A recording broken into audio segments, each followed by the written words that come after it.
আচ্ছা ভাই, আপনি এখানে কি করতেছেন? টুনিং করতেছি। আচ্ছা, পুনিং কেন করতেছেন গাছে?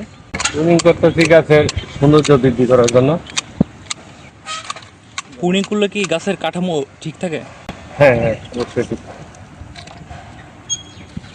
যত্ন নেওয়া হয় তো, পুরা পরিষ্কার করা হয়, সার দেওয়া হয়। আচ্ছা আচ্ছা, এটা কতদিন পর পর পুনিং করা দরকার আমাদের? এই 1 মাস 1.5 মাস এরকম। আপনি যেটাতে পুনিং করতেছেন এটা যন্ত্রটার নাম কি? সিজার।